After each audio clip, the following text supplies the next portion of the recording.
look, a lot of the projects we work on, they're all beautiful in their own right, and we love them all for different reasons. But I think the ones that we talk of after the fact are the ones that meant something. So there's projects that we really were out of our comfort zone and we took them on. It kind of, when I was talking earlier about moving from those kind of basic small scopes to getting something that's a bit larger, more complex, bigger demand. And Leon loves it. If it wasn't for him, I would have said no to the projects. It was definitely, or Leon going, we can do this. Like, I could do this. I'm excited by it. And you're like, if you've got this, I'm like, oh, you're back. I can't say no. But you're also like this? Yeah.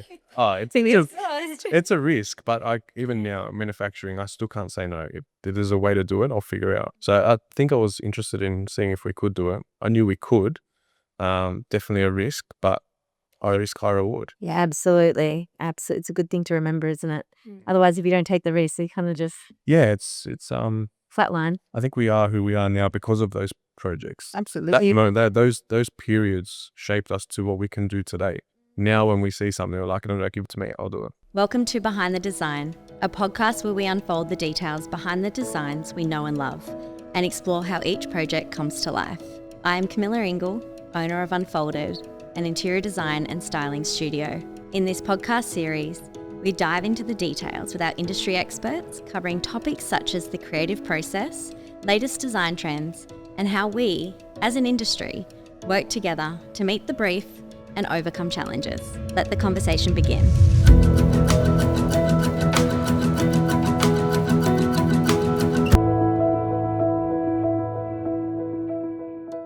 Victoria, Leon, welcome. Thank you. Thank you. Thank you for coming on Behind the Design. We're happy to be here. Very excited. Thank you for having us. Tell me, where did it start? How was it created? I'll let you answer. In the home garage, to be honest. So Leon's background, he's a cabinet maker by trade. We worked together for a little bit before I sort of went off into residential construction, custom builds, which I really loved. And then on maternity leave, Leon by that stage was a subcontractor doing cabinetry install work for other joiners. And it freed him up and gave him the flexibility to take on small projects for family and friends, the odd TV cabinet, vanity. And I found myself just naturally getting involved, helping pick colors and just using my knowledge from previous experience, helping guide the clients through.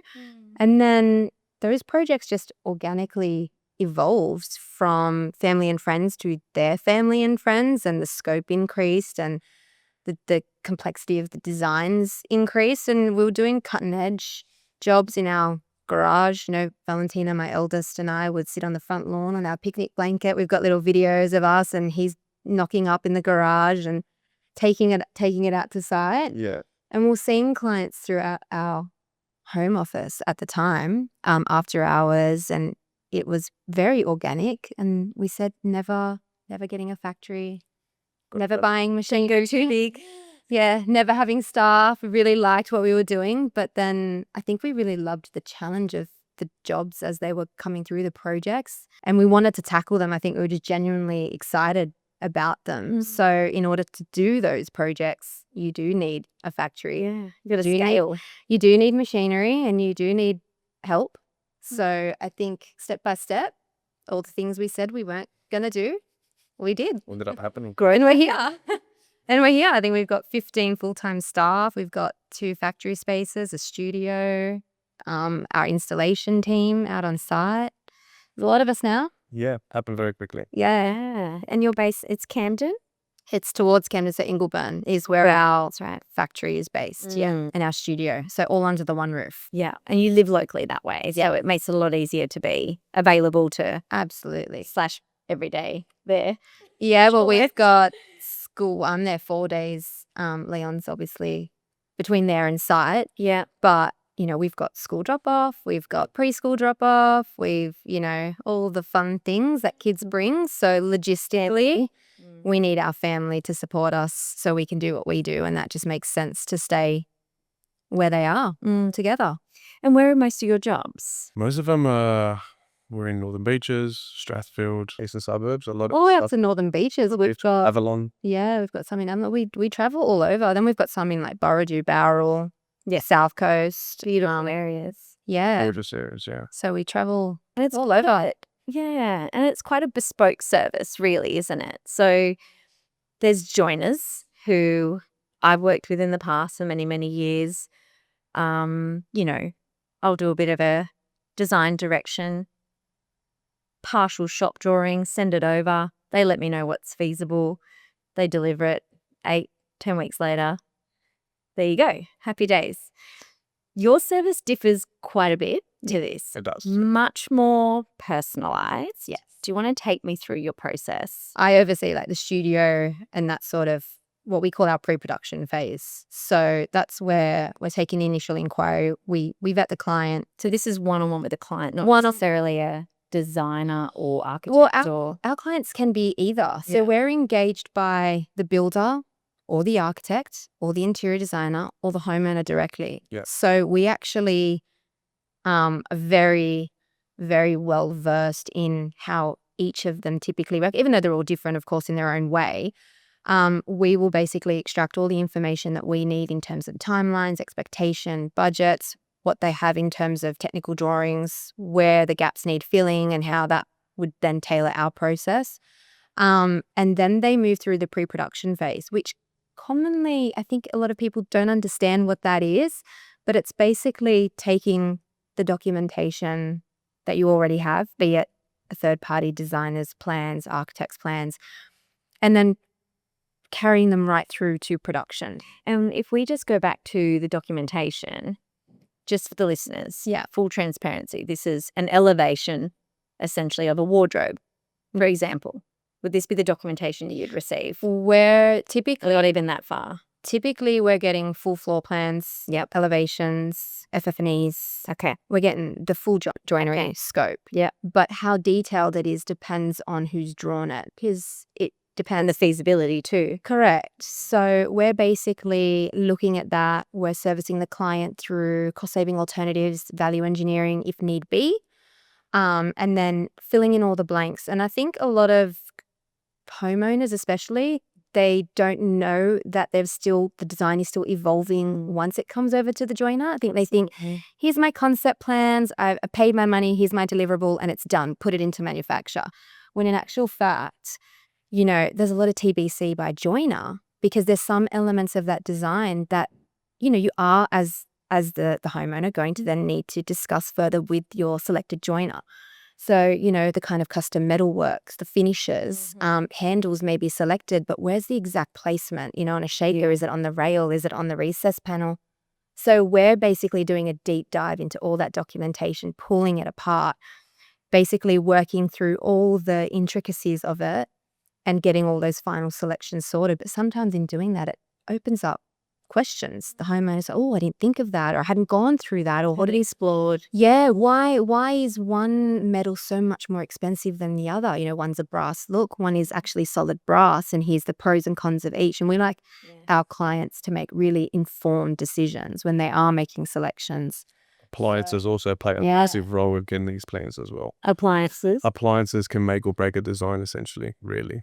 So it's these details here that the girls and myself will dive into to ensure that the clients get what they want, but it works. It needs to be And it's functional, yeah. So sometimes the clients, the homeowners, don't realize that the appliances that have been selected, they may work in the initial design, but if they've valued engineered it since then, that appliance may no longer be applicable. So our service is very much walking them through, explaining all the nuances of joinery that they probably don't know and need to know. So that way they can make decisions. We have things like a kickoff meeting, then we have a plan review meeting, comes post-site measure, because things are always evolving out on site. You can perfectly plan them on paper, but things do change. And then again, sort of walking them through any implications on the joinery, price implications, if there are any. And so we get them to a stage where there's a full plan shop drawings, technical drawings. They do look different to the designer plans. They sign them off, and that's when they go into production. That's when that 6 to 8 weeks is typically that's then. But there's a lot of ground to cover before then. And we work on full home fit outs, kitchens, pantries, laundries, mud rooms, wardrobes, wall paneling, Vanities. bar units. So when we've got a scope that's like 20 plus items and you're going through all these little bits and pieces on every single joinery item, Adding storage and so there's a lot of groundwork to cover. And I think that not every joinery is set up to walk their client through that in detail, but we have built a business on that. That's our niche. That's where we really thrive. Yeah. And it does sound, it sort of is self-explanatory of the whole customer service experience, because when you aren't, in the example that you're giving now with a client, so a customer who's coming in who may not have someone like myself or the architect, may have a builder in mind, but they don't know all the details just yet. And that's where you're offering that extra layer of, let's walk through this together. Yeah. We'll hold your hand through the process before you go and probably make a couple of mistakes and not realize that you could have done differently. Yeah. And so it's like, let's do it now. Let's get in there early. And it is just that added layer. Exactly right. Getting in early helps that. Yeah.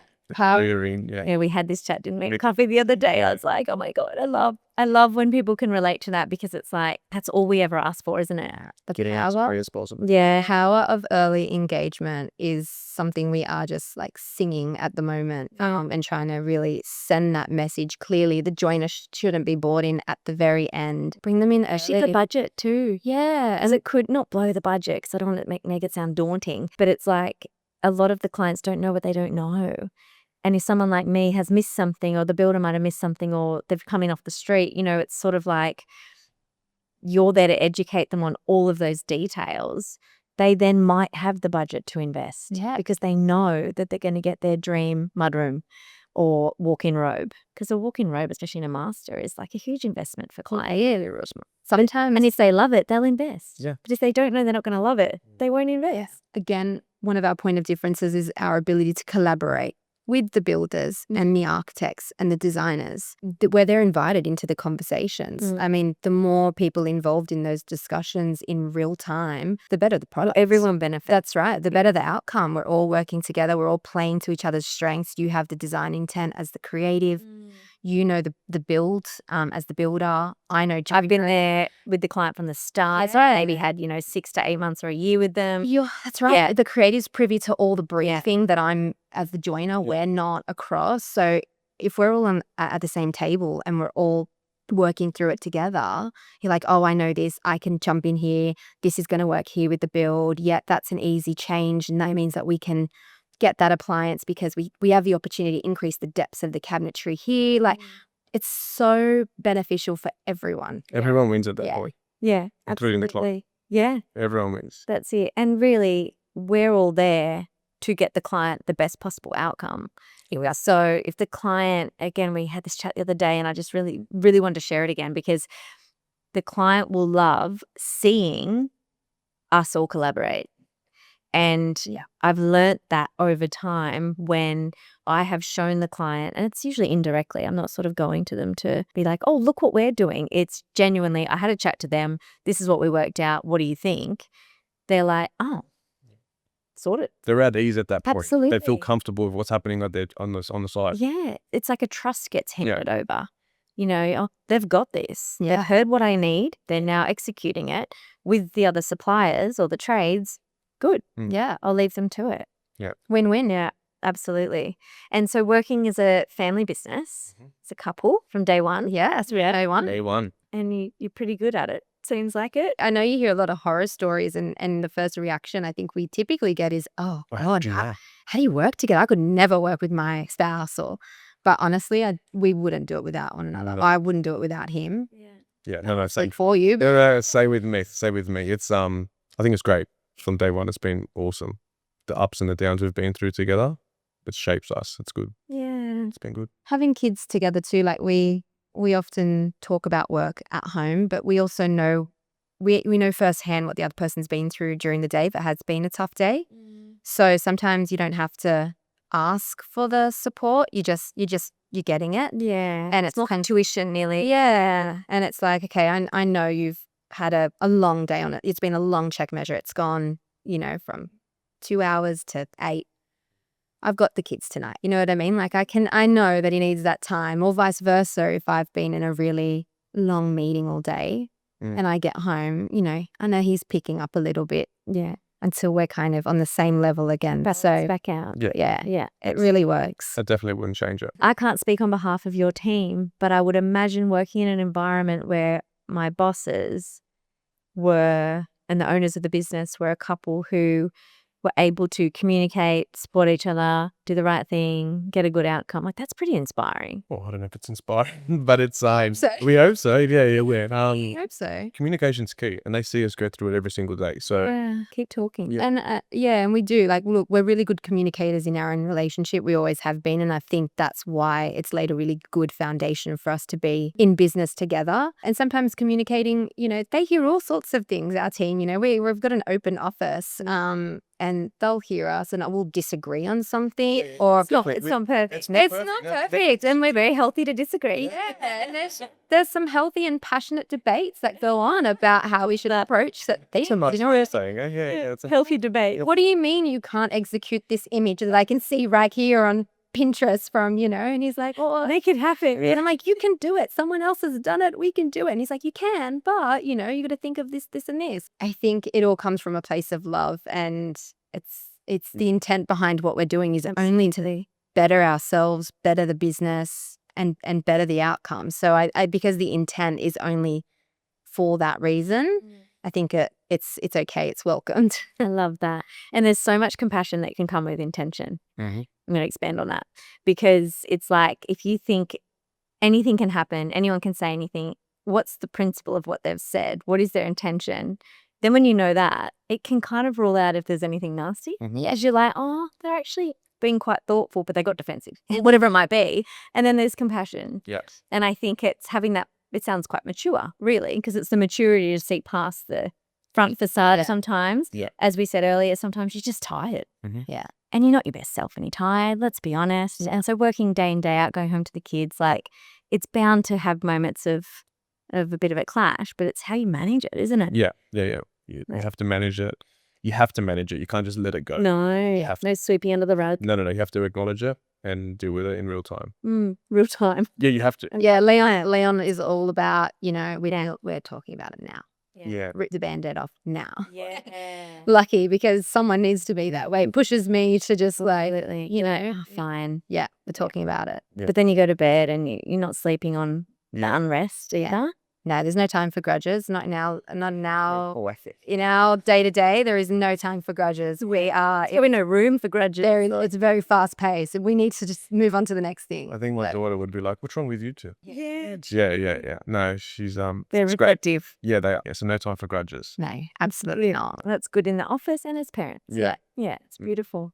And so, favorite project to date then? Yeah, we were thinking about this, but I think it's a period. yeah. It was a period of when we first started that the projects we were working on were very transitional In our growth. in I our think. growth. Yeah.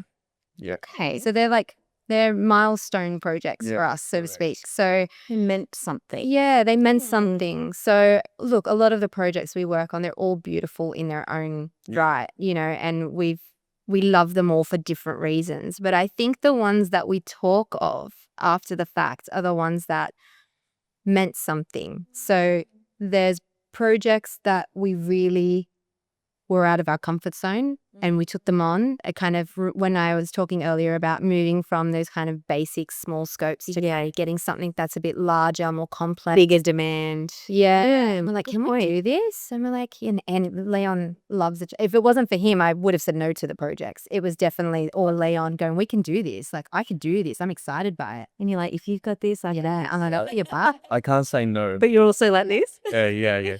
Oh, it's a risk, but even now manufacturing, I still can't say no. If there's a way to do it, I'll figure it out. So I think I was interested in seeing if we could do it. I knew we could. Definitely a risk, but high risk, high reward. Yeah, absolutely. Absolutely. It's a good thing to remember, isn't it? Otherwise, if you don't take the risk, you kind of just Yeah, it's flatline. I think we are who we are now because of those projects. Absolutely. Those periods shaped us to what we can do today. Now when we see something, we're like, I don't know, give it to me, I'll do it. It's what we do though. It's what the type of joinery we do. There's some things in there that are not easy. Yeah, Most you of the do time it's some not very beautiful high-end work. Like it's not just a couple of pieces put together. No, it's a lot. There's a lot of thought. It's a team effort though. We're very lucky to have a really good factory team. Yeah. Production team's really good. Our drawing team. Yeah. So we're blessed to have the team that we have for sure. And so to unpack that then, your drawing team, would they be draftspeople? Yes. Drafting team. Yeah, so they're drafting people, Yeah. specializing in joinery. Yes. Would they then know the weight of everything? Would they know that far? Or do they just draw? No, they know joinery, Like construction. technical, The technical side. down to the millimeter, the weight, the support, the They are Savvy. very, very clever. I need just someone like that in house. They are very Just available on a freelance contract. So they draw in software that's specific to our CNC machine. Whether we design in-house, because we do in-house design, or we're manufacturing off of a third-party designer plans, be it interior designer plans or architect's plans, it still has to be redrawn in the software to go to our CNC machine. Okay. So that's where we're putting in the individual pinholes where the adjustable shelf pins have to go. The hinges. The drawer runners, how much clearance do we have from the bottom of the cooktop to the very first drawer? The insert you want to put in your cutlery. Shadow lines. All that. And so the drafters basically take the concept plan and then they make it functional. They make it work for the factory so that it transitions through the drafters through to the factory team. But the really beautiful thing about our drafting team is our senior drafter, he was our senior tradesman. And so when he was looking for progression in that next step, Leon taught him how to draw. Yeah. And then because Leon drew everything initially, and that, well, we did everything, just the two of us. Yes. And he taught him how to draw, and then he took his knowledge from what Leon had taught him and he's taken it further again, and now he has someone in his team to train. And So experienced. yeah, and he already knows how the factory works because that's where he came from. So he applied all the things that he knew from how that operated and then applied it into the drawings to improve our drawing processes. And it's just such a nice way. How it evolves. Yeah. And the girls also have them at their beck and call essentially when they're designing something. They can just walk downstairs and say, guys, this is what I'm doing. Can this work? Okay. So our in-house design team. Yeah. And so then what would be your ideal client? Would it be a designer? And you can tell me. I can be fully transparent here. No, I actually like it, Or is full it- transparency. We like a combination of both. So we like 50-50. Our studio team are interior designers and I've got an interior architect with us as well. So for them to, fill their cup, they want to be doing design. I want to be doing design with them. Like I want to be working with them on design. Creatively. Yeah. Accounts and HR and operations, it's not where All I the come hats from. we wear. So that fills our cup. But by working with other designers, we're learning, we're experiencing things that we may not have experienced otherwise, introduced to new ideas. Yeah, new materials. And just collaborating with other creatives is really nice, something that you wouldn't get the opportunity to do if you only did in-house design.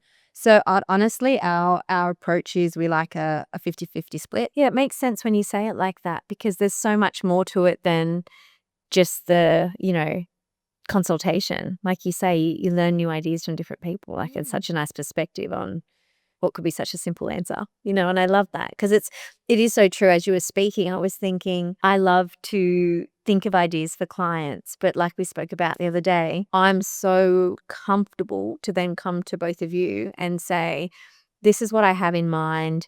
This is the style direction. The client loves it too. What do you think? And go from there. Yeah. And leave it really open.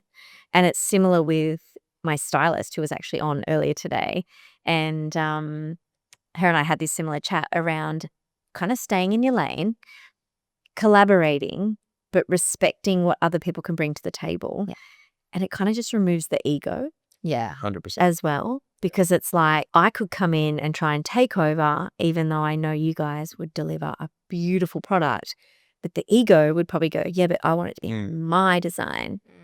Fortunately, I don't have that. And I'm like, help me. Yeah. Because I want my clients to love it. Yeah. That's what it's about. It's not about me going, I designed it, la, la, la. It's about me saying, I engaged with Vicello. Victoria and Leon helped me to achieve this. Yeah. Now, are you happy? They're stoked. They're over the moon. You're going to get repeat work. Why try and take over? Yeah. Collaborate with the right people. I think it's Totally so agree. important. That's Yeah, important. I think that is just that's the mindset I think the whole industry needs to sort of adopt.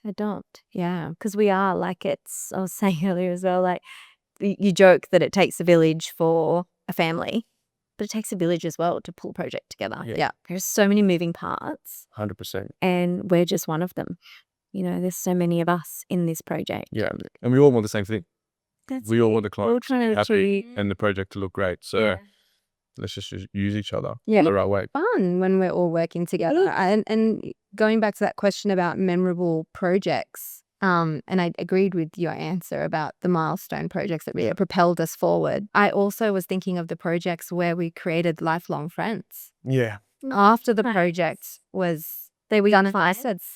we've got friends who were the homeowners, friends who were trades during the construction phase, designers who, you know, we really enjoyed the process. We worked really well together. A friendship was developed, you know, a relationship beyond just that project. And those really enjoyable experiences for, I'm sure, everyone involved, but us. You know, we took away a friendship. Yeah. You know, we've been invited back for Christmas dinner at one of our homeowners' houses. Like our kids play together now. You know, it's really beautiful. You're like, nice mudroom. Yeah. That's She's like, thanks for that. Yeah. When you come, my son was hanging off the door the other day. Can you just come and like adjust it? I was like, yeah, Leon, we'll take care of it. Yeah. While you're here. Yeah. Don't you love that when you go visit people? While you're here. relationships Half are an hour. important. Relationships are so important in this industry as well. Yeah. Really important. Absolutely. And I think it's, you create the relationship and it's maintaining the relationship. Yeah. You know, creating it's one thing. Three of us had coffee recently and now we're here and hopefully we get to work together on some projects. But it's then going, okay, cool. What are the limits here? What are the boundaries? How can we operate so that everyone gets the best outcome? Like it's not just sort of a quick fix, is it? No. We're together for a long time, though. Yeah. That's another thing. We're together for such a long time. Yeah. It's a big journey. It is. Process. It is. Sometimes we've got projects that, I mean, we just installed one recently that we had pre-COVID. 2022. That's probably the longest project we've had in the system. And the boys are on site now. Yeah. Today. Yeah. Finishing it all. Oh, they just started They last just week. started. Yeah. A lazy decline from 2022. Yeah. Can you photograph that one? Oh, yeah, maybe. Yeah. Maybe. Just for the story. Some sort of, yeah, I mean, we definitely take content, but sometimes taking photographs is difficult because we do residential. You know, sometimes after the joinery, there's still things that then, you know, they need to finish. Landscaping is one that comes to mind. That's always kind of put on the back burner sometimes. Yeah. So it may not be ready for professional photography.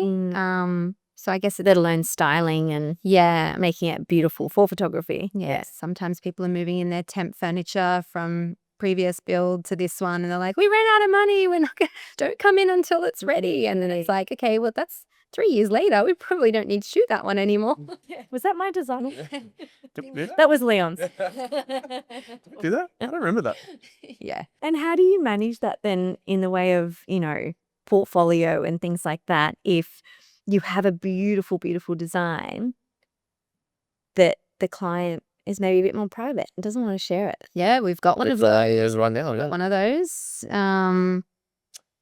We just have to respect the client's wishes. I mean, ultimately, the homeowner, it's their home, it's their private space. I mean, we do have that conversation very early on about potential to photograph. We have had people from the get-go say absolutely not. And along the way, they've kind of warmed up to the idea. Others that, I mean, it's only happened a handful of times. Yes, it's not that common. Yeah, it's not that common. But it does happen. But it is what it is, right?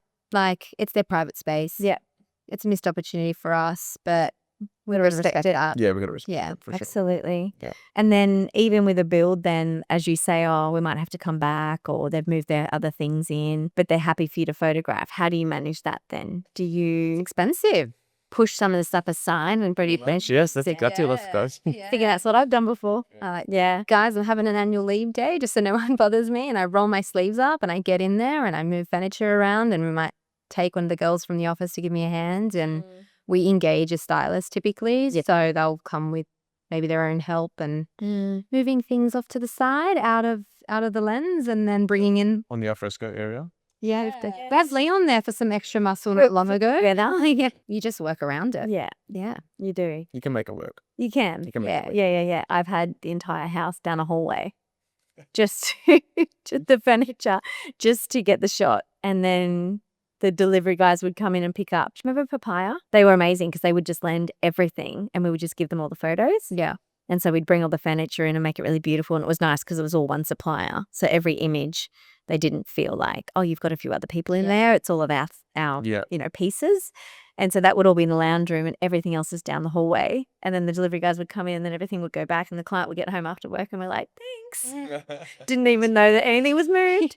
It's like, what you've got to do. Yeah, The shot. it reminded me of Cobar House when we got there, and then there was there was just furniture pieces and artwork everywhere, and then you look back at the photos and you're like, you wouldn't think that the house as it was when we arrived was the same house in the photographs. It's just so different, but they're the professionals. They know what they're doing. Absolutely. Yeah. Although we've had some clients that go around with their iPhone, the homeowner, and they're like, oh, I love that vase on the island bench. Click. And oh, I love the way they've styled that vanity. Click. Yeah. And then they're like, I haven't done my shopping yet, but now I kind of have some direction. That's so it. they love it. Absolutely. Or when you put artwork up or mirrors in places they would have never thought. And then they're like, oh, actually, now I know I'm going to pay for that wall or whatever it might be. And so tell me a little bit about, your younger selves. Leon, you're a DJ? Oh, was it? Well, I don't know if I should say it was. I mean, Still dabbles? I dabble. I think I dabble now. Yeah. I did DJ for a long period of time, yes. Okay. And did that wrap up then when you started the... No, it didn't wrap up when Vicello started. I think it's only wrapped up.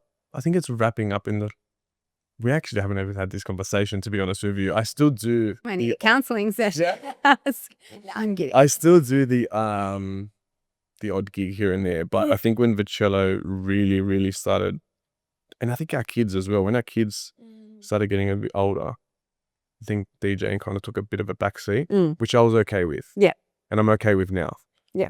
10 years ago, different story. When we first got married, DJing was definitely almost at the forefront. More than 10 years ago. 11 years ago now? 12 this 12 years ago. Okay, 12 years ago. I loved it. Yeah, right. Timeline. DJing was definitely at the forefront, something that I definitely wanted to pursue.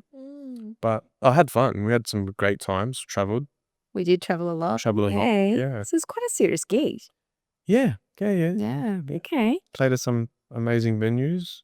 Cool. Yeah. Took him to some, to Vegas and to Singapore and to Greek islands and Amsterdam islands. Yeah.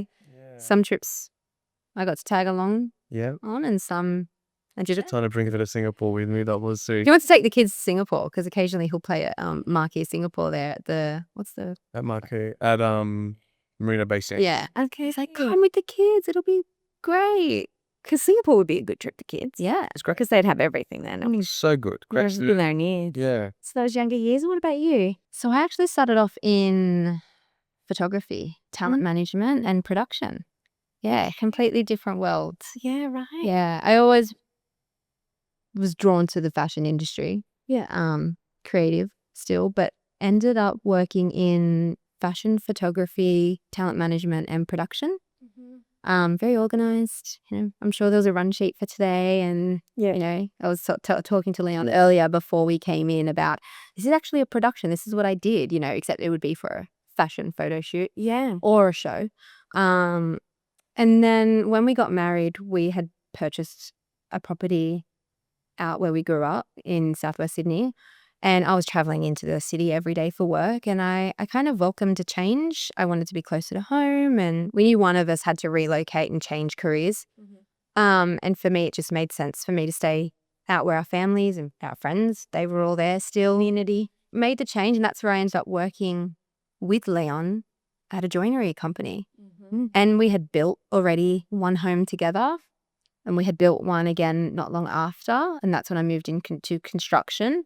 And I always just had a knack for, I'd say spatial planning, loved collecting as a kid the little floor plans you'd get at the display homes. Go through the display home and you'd get the little pamphlet with and I'd like pick the brochure. and they'd have like the floor plan on it. Yeah. And then like I would have a little photo album of like all the favorite ones that I would build one day, and then I would like draw over them the changes that I would make. And then like so savvy. I feel like there was like there was this like hidden talent that I had that just hadn't yet emerged because I was distracted in a different industry. Yeah. But then when I came back to construction and joinery, it was just like the perfect fit.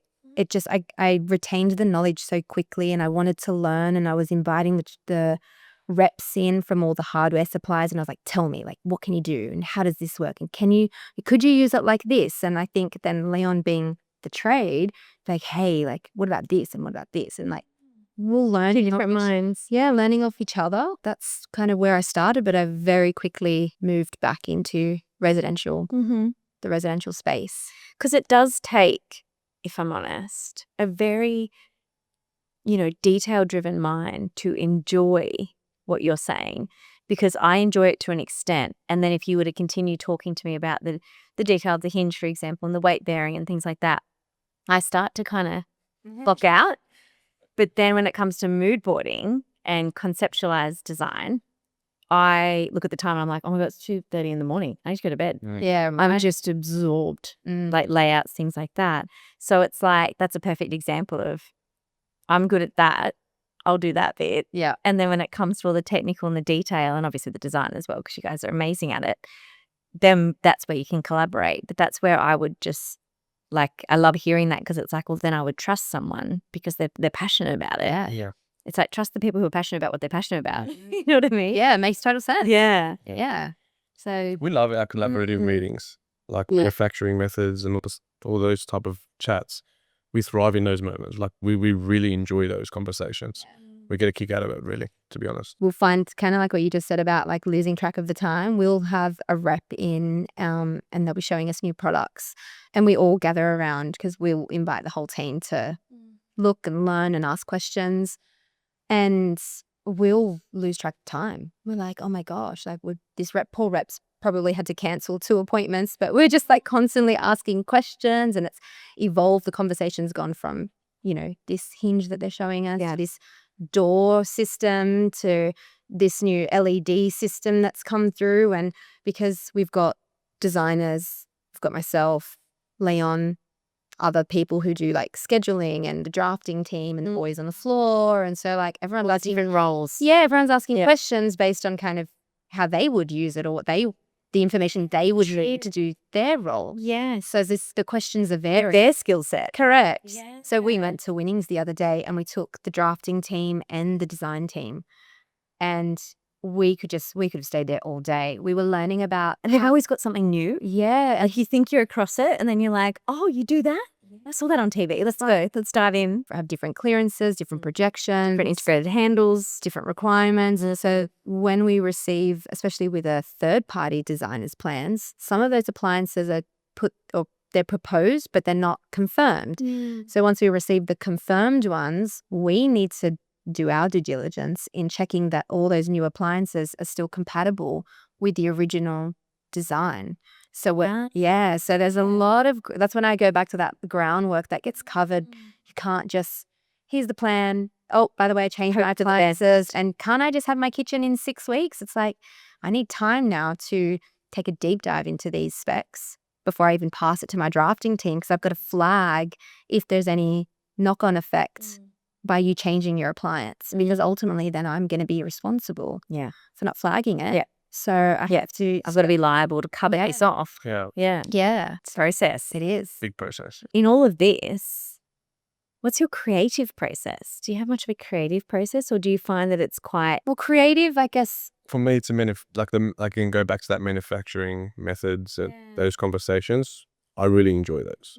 I don't want to say no to anything. So if I see a design or someone comes to me and says, Leon, can we do this?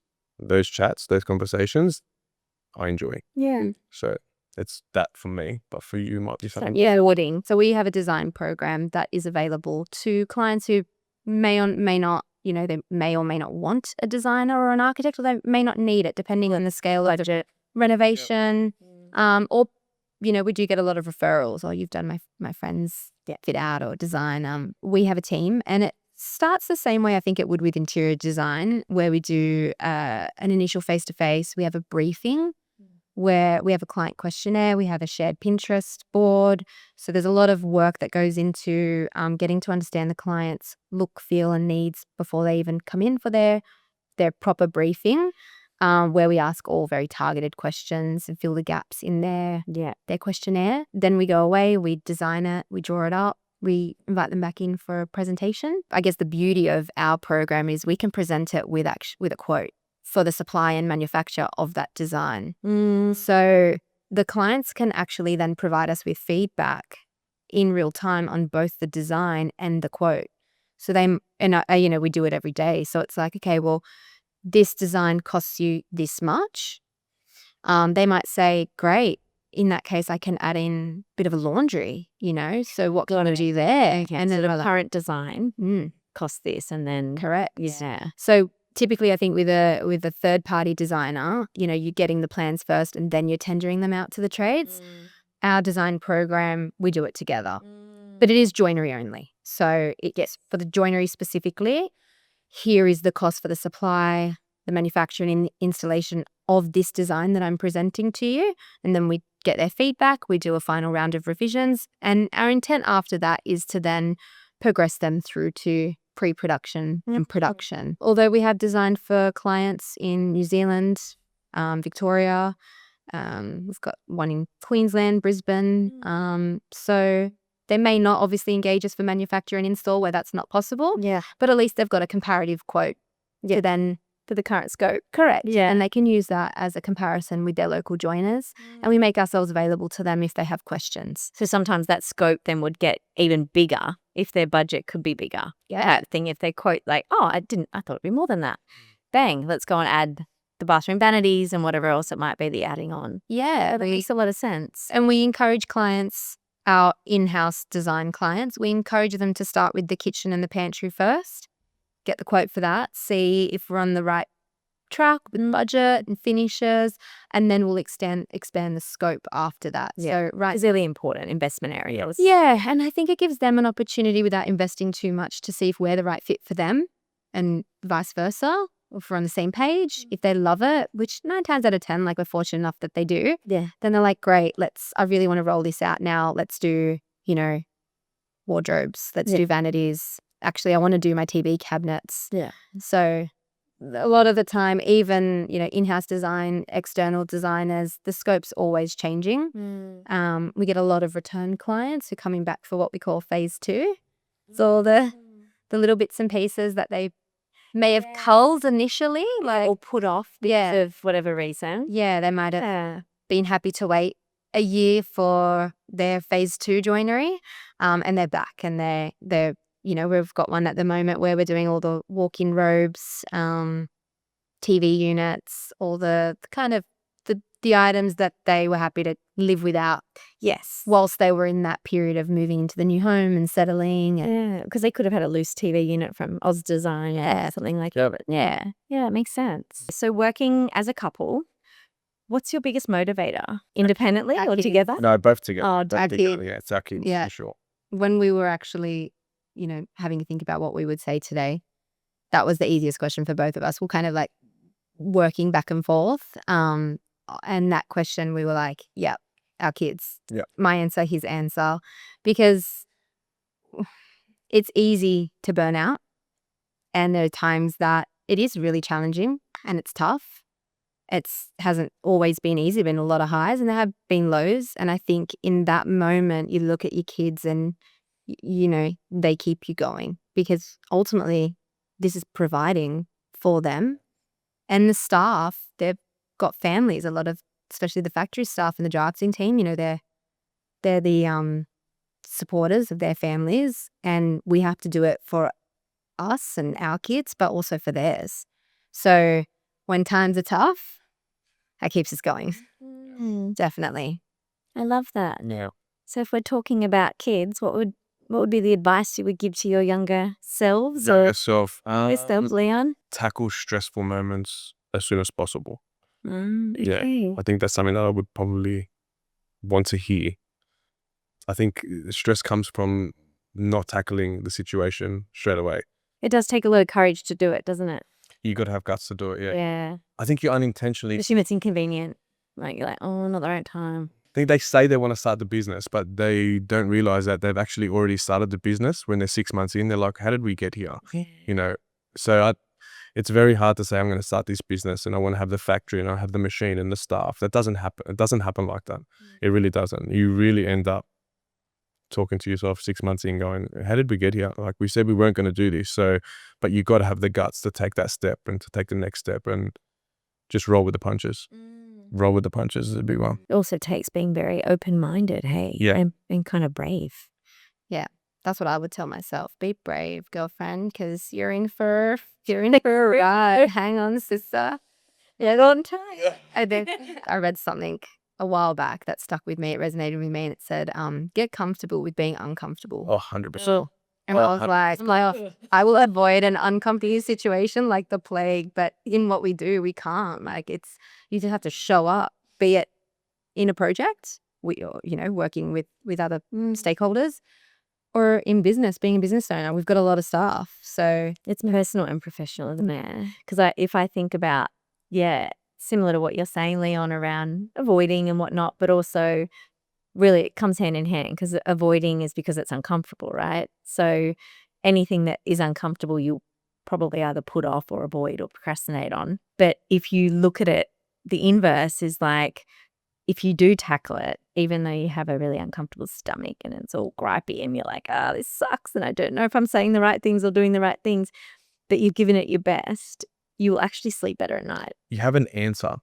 Stress comes from not having an answer from the situation. So like uncertainty. Yes, uncertainty is the worst. So it's a killer. I feel like you're speaking to me right now. Yeah, but it's true. We find it all the time, and sometimes we're good at really tackling the situation straight away. And I'm getting better with that because I'm okay most of the time having these awkward conversations. But there are times where you're just like, oh my God, it's too full on. But you need to learn how to do it. Yeah, and it's as you say, learn. So it's having the tools and the language. Yeah. Because if you combine the tools and the language, you got the confidence, right? But if those tools and that language doesn't come to mind, and this is for me, as an independent business owner who sometimes sits in front of my desk looking at emails, invoices, designs, photography, everything that goes on in the world of design. And sometimes I'm like, I'm not like alone in it because I've got staff, but it is just me. Yeah. Because I'm the owner. Yeah. I started it. Yeah. I keep it going. There's no one else doing that. And there's moments where I'm like, and then something tough might come in. And sometimes you're just like, I just wish I managed that better. I wish I did better at that. But at least it's like, sometimes it's like, well, I took a step towards it and it may have not been the best, but I'm growing. Yeah. 100%. Better today than you were yesterday. And then, and then that will help you the next you got more comfortable in those situations. Yeah, as the years go on, you understand different personalities, how to deal in certain situations. So psychology and what we do. It is, and no one gives you this advice. No, you don't learn it at school. No. There's no course. No, there's not. Unless you all did psychology. But no one signs up for this. You're an interior designer. Yeah. We're joiners. Yeah. But no one tells you you're gonna have to learn and deal with HR and this, that, and you're like, management. I'm supposed to be a joiner. Emotions are a big one as well. If you can strip back emotions from a situation and get to the core of the situation or core of the issue, it's much better. You make that sound really easy. It is. No, it's so hard. I'm an emotional person, so it definitely something that I try and implement all the time. But it's just like if you can strip it, you can strip the emotion from the situation. There's a lot of money. There's emotion in the project. So I understand that the clients and interior designers, everyone's so invested and there's so much emotion in it. So we get it, but I think sometimes you just need to strip it back and just simplify. Simplify, yeah. Yeah, and I even had that chat with my partner, and the amount of times that something might happen and then it becomes this and then this and then this and this. I'm like, let's simplify. Yeah. Let's just simplify, because then we'll be able to manage better. Yeah. Otherwise, I go into overwhelm. Yeah. And then there's so much uncertainty, and then everything's exacerbated and no one manages well in that environment. 100%. And that can happen at work, like with staff, with clients. So it's, for me, it's that sort of when the kettle boils. Yeah. And it's like, let's just switch it off at the PowerPoint Yeah. Yeah. and no one's having tea. Yeah. Let's just go to the PowerPoint and see what situation you're right. So that's probably maybe warming walk up. away with them and like, I don't want to go next to this PowerPoint. Let it boil. Just walk away. You know, and that's right. and that's what stress is caused from. So Look at the PowerPoint. yeah, so I had to look at it. Yeah. That's a good analogy. I love that. We like to wrap up with a bit of a funny question. So I'm going to ask you both a question separately. Okay. Victoria, what's your go-to karaoke song and how confident are you on a scale of 1 to Beyonce? I'm probably more confident than Beyonce. Or when Hit 'Em Up by Tupac comes on, I will rap. Hit 'em up. Yeah, Do it's a gangster song. Can you give us a little... No, you can't. Leon, you're a DJ, go. No, I can't. There's too many swear words. many You would have to black out everything I say. Oh, wow. Yeah. And so you sing it. I rap it. You know the whole lyrics. Oh, yeah. Yeah. It comes on at a party and I'm like 1 or 2 cocktails deep. You best believe I'm rapping. I'll make you turn the music down just so you can hear me rap. Get on the mic. Yeah. I love this. Yeah, that's true. My kids, they think it's hilarious. Okay. Yeah. You're quite good at it too, babe. So We'll need, I've only practiced for years, so. we'll need a night out up in the back of this. Yeah. yeah, Love that. Great answer. Hidden talent. Great answer. I feel like a few listeners might be Googling this stuff. yeah, Lots yeah. I of think fun. mo- And they're just going to be like, she doesn't look like she. Yeah. I'm trying to put these two together. Yeah. I love that. All right, Leon. Yeah. What's something you thought was true until recently that's embarrassing? I'm embarrassed for it. Oh, we're big foodies, really big foodies. We love all type of Asian food. There's nothing that I don't enjoy. I think it would have been a year ago. I was having a laksa soup Okay. and I looked to Victoria and I said, why is there bread in my laksa soup? And she's like, you're an idiot, it's tofu. Oh no. I was like, this whole time I've been thinking it's bread in my laksa soup. And she's like, it's tofu, babe. That's embarrassing So for me. you were what, mid-30s? Yeah. Oh, I'm it would have been like 33, 34. Yeah, you're mid-30s. Oh, yeah. I was like, no. I said, don't tell anyone. It's like little cubes of bread. Come on, it would look like bread to me. It just didn't get that soggy ever. And I was like, I enjoy bread. Like, I enjoy bread. How come I don't enjoy this? What are they doing with this bread? So did you, when you ate the tofu, did you eat the tofu? I used to eat it, and then there was always this weird taste, and I was like, there's something wrong here. I don't know what's going on with this bread. Oh, baby, you serious? Yeah. Tofu. Wow. I guess you hadn't had a tofu dish, really. Not really. No. Impaired Not really. No, not really. So I love that's that. probably the most embarrassing. Bit of laksa, bit of 2-pack. Yeah, What a night. Yeah. Yeah, it's a good night, actually. That is a good night. That's a good night. Good night out. That's so funny. Well, I've absolutely loved having you both on. Thank you for having me. Joinery was And just to check in, where can people find you? I head to our website, vicello.com.au. Nice and easy. All our contact information's there. Amazing. Thank you both. Thank you. Thank you for joining us on this episode of Behind the Design. We've created this podcast to bring people together, inspire new ideas, and foster a deeper understanding of what goes on behind the design. If you don't want to miss the next episode, hit the follow button on whatever platform you listen to your podcast. Until next time, keep creating and stay inspired.